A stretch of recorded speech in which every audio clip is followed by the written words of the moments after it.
Hey guys, so I wanted to make this quick tutorial to show you guys how to make a beautiful thumbnail for YouTube.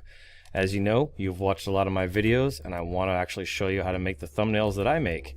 So if you want to make a great thumbnail, it's going to rely on your photography and some basic graphic design skills. You can do it in Illustrator if you want, but it's going to be much easier in Photoshop.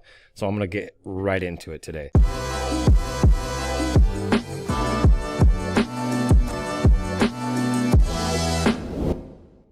So you're going to create a new document, Command N, Control N, open up a new document. You're going to put in your width. Make sure you're selected on pixels here, 1920 by 1080. That's going to be your actual dimensions for your artboard. I'm going to keep the resolution at 72. If you want to make it bigger, you can. It's not going to change anything. I have my artboards checked on. If you want to do a A/B split test, which I can recommend, can be a very good thing. You can keep that. If not, you can uncheck that, but I like to have it on just in case. Then you're going to hit create. So here's your canvas. So you're going to have this beautiful canvas here. Let me move this out of my way. There you go. And so what I'm going to do is I need to have a good photo. So what we'll do first is we'll jump on and get a nice photo to use. So we'll pick something I have in my downloads. Let's just see here. I have quite a few photos. Let's just say I wanted to do something for my channel. Just as an example, I could have picked something out. Here we go. We'll just use this one as an example, right? And I want to make a nice thumbnail out of this. This photo might look familiar to you. What I'm going to do is I'm going to extend this out, make this a little bit bigger because this is a huge photo, right? So what you want to do is be able to focus on making sure that your thumbnail has enough room for the text. So I'm going to bring this right up in here and center that. Boom, that looks pretty nice. And now I have this whole open area here to create more text. And so what I'm going to do is there's a couple different ways you can go about creating your text on your thumbnail. One, you can fill it in and have it filled in as much of the space, and that's what I actually recommend. So I can click, let's just go out about here, because you want to leave a little bit of a gutter, right? And just click in here. I'm going to fill in this spot. I'm going to go here, and we're actually going to hopefully make this text kind of go behind my arm. So we're going to do something cool here so you can see exactly how this works. And we'll just come up with a name for it. How to make in fact, I'm not really taking my own advice here. Of what I teach to my clients is you don't really want to do more than 4 words. So we're going to do this. The perfect YouTube thumbnail. There we go. All right, so we're going to do that. I'm going to left align this thing here. Boom, and I'm going to make this text bigger. I'm going to hold down shift and arrow up. And I apologize. You could probably hear the train going on there. I'm going to bring this out to the edge of my hat. And then I'm going to hit Alt or Option, and I'm going to hit the arrow down, and it's going to bring this down a little bit. Okay. So as you can see here, it's kind of coming right below the chair, and it's coming right behind my arm. I can do that. If I wanted to make YouTube bigger, I could. If I wanted to spread this out more, I could. So I'm going to do that a little bit here. I want to fill in the space as much as possible. There we go. And then what I'll do is I'll just take this in, and I'll just hit Alt or Option and go to the left a little bit and just bring it, just kern it a little bit. That's called kerning. And then what I'm going to do here is I'm going to actually take this bottom line, select it. I'm going to bring this down just a little bit more. 1, 2, 3, 4, 5, 6, 7, 8, 9, 10 as I'm holding Alt and Option. And I'm going to do the same thing here. 1, 2, 3, 4, 5, 6, 7, 8, 9, 10. And then what I want to do is I want to leave some space for the YouTube logo. So I'm going to hit Tab. Tab, tab, tab, tab. There we go. That's pretty aligned right there. It gives me a little space. Now I'm going to have that. Now that I have that in there, there's a couple things you can do. So if you've seen my thumbnails, you'll notice that I've actually taken my text. I'm just going to duplicate that layer, Command J or Control J. Then I'm actually going to hit Convert to Smart Object. Whoops, I have to right click over here first. Convert it to a Smart Object. Now I can hit Command T or Control T, right click. I'm going to hit perspective, and you'll see me doing this on my thumbnails as I actually bring this down. So you'll notice I do a slant on all my thumbnails, and I do that for a reason. It's just my personal style. I like to add some flavor, not just have it be straight text. And then what I would do on top of that is I'm going to take a box that's in my red color. I have my own Pantone color, A42027. I call it Adrian Burgundy. Pretty funny, huh? We're going to grab this. I'm going to bring it out so it's about the same width. Bring this down a little taller. I'm going to fill it with my red. I'm going to turn the stroke off. And then I'm going to take this same shape, minimize this real fast here. There we go. I'm going to do the same thing, Command T or Control T, right click on the object, hit perspective, and I'm going to bring this up. What I want to do is just make sure that it's aligned first, height-wise. There we go, that's about right. Yes, I'm going to bring it behind it. Perfect, you can see I can drop this down. And I can actually make this a little bigger now, so I'm going to hold down Shift and I'm going to bring this out just a little bit more. Oh, actually, you know what? I don't need to hold down Shift. I forgot they changed that. There we go. I can bring that in. And then I can actually bring this in this way now. Just make it a little tighter. And then what I'll do is hit perspective again. Raise this back up so it's nice and even. There we go. I'm a perfectionist.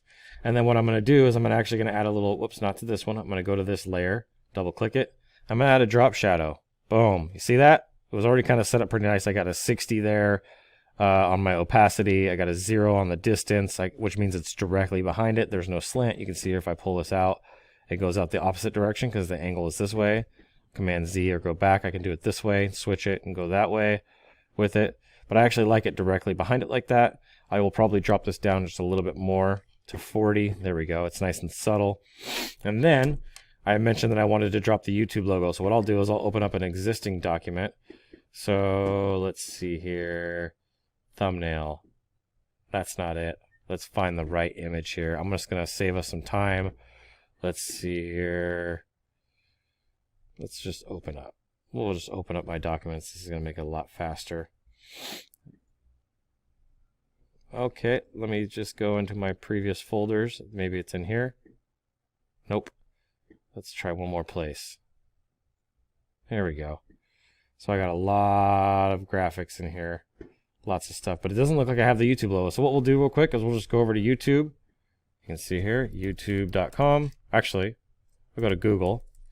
And you got to be careful that you're not taking a site logo and just using it without permission. So YouTube logo. I'm just going to grab something simple for now, just for an example of this video. I'm going to right click it, copy it, go over here, Command V, paste that in there. Wow, that's huge, right? Command T or Control T to make it transform. Then I'm going to bring this back down. Boom. Just keep making it smaller. I want to make this small enough to fit in that little space. Boom, the perfect YouTube thumbnail, right? I got YouTube in there, so now I'm going to do the same thing. Command T or Control T, hit the perspective. Come up in here. Boom. Make it match the rest of my branding. So I can put that in there as a little banner. If I really wanted to, I could bring this over to the left a little bit more. There we go. And I could take this background out if I wanted to put this somewhere else, which I kind of like the idea of putting this in here. I like to highlight at least one of the words. So I'm going to do that real quick and see how this looks. Boom. The perfect YouTube thumbnail. So what I need to do though is I need to bring this out a little bit more. There we go. I'm going to bring this text, all of this text out a little bit more. There we go. Now, how do I get this thing behind my arm? That's probably what you're wondering. As you can see here, we've already created a pretty decent thumbnail. I could literally cut myself out, cut my whole background out if I want to, just by using this magic wand tool or the background eraser tool. This is super choppy, but just to give you an example, I'm just going to do it really choppy for the second, so you can see. Grab this in there. I can hit Shift and actually add a little bit more to it. Keep adding more to it if I really wanted to. Boom, there we go. So then I can go in here and create a new layer, and I can grab my paint bucket tool and I could fill this, right? See, if you want to do it clean and you wanted to do it better than that, you could. That's totally up to you, but I was just showing you an example of how you can fill in the background to make it less distracting. But the question that I want to answer for you is, how do you get this thing to show up behind my arm? If I wanted to bring this in even more, let's just say, which I could do, right, but right there we go, to give it some space from the edge. Now, what I'm going to do is I'm going to hit Command J or Control J. I'm going to duplicate it, and I'm actually going to take these two layers here, and I'm going to hit Convert to Smart Object.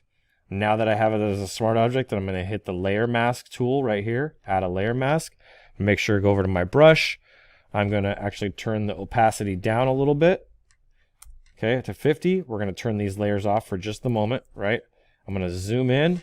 And now you can see exactly where I need to erase, but I'm actually not erasing it. I'm using the layer mask tool. If you erase it, you can't go back and undo it. You're going to have to probably use a lot of steps, and there's only so far back that you can go. So what I'm going to do here, Let's do this. Let's see here. I'm going to click this and drag. There we go. Oh, I got to make sure. That should have erased. Give me a second. There we go. I did. Okay, so let me make this a little bit bigger. I could just hit the little tool here next to my characters. Let's see. There we go. Little bracket tool next to the forward slash, just to the left of the forward slash or the backslash or the straight line on your keyboard. Do the same thing here. Just click and drag.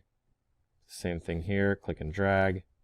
Boom. Click in here. Click and drag. Make sure I do it up here. Make this a little smaller. Boom. There we go. So now I have that in there. I'm actually going to pull the opacity back up. There we go. And now it's behind my arm. So it's kind of coming out from behind me. If I really wanted to take more time on this, I wanted to keep this tutorial pretty short, I could do some extra things. I could adjust the coloring on this thing, so I could go down with it. I could adjust the lightness and the darkness. I could probably even match this color to my actual colors if I wanted to, but I don't want to mess with the YouTube logo. I really don't. I want to keep it as simple and as clean as possible. What I would like to do is actually move this text just to make it a little bit more perfect. Let's see here. Got to be careful. That's right, because I already made it a smart object, but I'm not going to be able to move this text now unless I actually double click into here. Click this. Oh, it's a smart object. There we go. Smart object inside of a smart object. So we're going to go like this. I'm going to go 1, 2, 3, 4, 5, 6, 7, 8, 9, 10 with holding the Alt or Option button. I'm going to hit Command S and save it on the smart object. Now I should be able to go back, save, and see it did adjust just a little bit there. So now I can bring this up. Whoops. I can bring that up if I want to. Again, clicking into this. There we go. Hit save. Close that out. Now that looks really, really nice. So that's how I would do that. That's like essentially my perfect thumbnail. I do want to add a little layer mask behind this just to give you one more little quick tip. If you want to actually have this be a little bit easier to read, you can go white. Because I have already the white text, white wouldn't look good obviously, right? So I'm going to use a darker text. I'm going to grab my gradient tool here. I'm going to click up in here. I'm going to hit this one that's clear on one side or transparent on one side. I'll just click that and hit delete. Now I have this nice gradient layer. I'm actually going to take this and click, just hold shift down and drag. Boom. Oh, I get it the wrong direction. Let's do that the other way. So we'll go right here and we'll click and drag. Boom. Now I can actually bring this out. Whoops. I'll hold down shift and bring this out even further. There we go. And then if I want to just get rid of any darkness that just showed up over my face, again, you can do the layer mask, hit B. What I'm going to do is just make sure that I have the hardness turned down just a little bit. There you go. I'm even going to turn down the flow a little bit to about 80%. There you go. And I'm going to make this bigger. Again, you get a bigger size. Now I can see. I can bring myself back out. You can see here. If I want to make it fade more, then I need to make this bigger. So I'll make this even larger. There we go. Nice even flow. I actually don't like that very much, so let me fix that. What I'm going to do here is I'm going to make this even softer. So we'll go at about 10%. We'll do the same thing. So let me move this out of my way. There we go. See, nice clean fade. And that thumbnail really stands out. In fact, I might actually be able to use this one for this video. Who knows? Maybe I'll just use this one for this video because it's clean. I do want to move this up now because it's a little bit off. The perfect YouTube thumbnail. Now, if you stand back from this, once I upload it, you'll be able to see this from a mile away. You'll notice, if I bring these in, I have maxed out the real estate that's available in this thumbnail. I could make it even bigger if I wanted. I could move myself over here even more and max this out. In fact, I'm actually going to do that real quick while you guys are here. There we go. I'll take this layer and this layer. I'm going to bring this out even more. I will have to adjust my layer mask, and this is why I didn't want you guys. There we go. Look at that. There we go. And now that I've done that, I'm going to have to go in here, adjust the opacity again. Click back to my layer mask over here. Hit B. You guys are learning a lot today. I'm making this a little longer than I expected, but it's okay. I'm going to go back to 100. Here we go. I'm going to make this a little smaller. Boom. Boom. Boom. Just holding down. I'm holding shift when I do this. so I can make sure I get it as perfect as possible. Whoops, a little off right there. I'm a perfectionist, so there we go. All right. I think I'm almost happy with that. Let me make this a little smaller just to make sure it's super, super clean. There we go. Oh, see that? I mixed it up right there. That looks really nice. And then I got this little corner again here. Boom. There we go. So I'm happy with that. I'll turn the opacity back up on this. And there we go. That is a beautiful thumbnail. I just showed you guys how to do that in about 15 minutes. I'm sure it'll take you a little bit longer if you've never done this before. This is a great way to make a thumbnail. This is how I do all my thumbnails myself, and this is what I've taught Ian to do. So hope this was helpful for you guys. I really enjoy doing these tutorials, and I'm going to do more of them. So thank you guys so much for being with me today, and I'll see you guys on the next one. Keep looking up.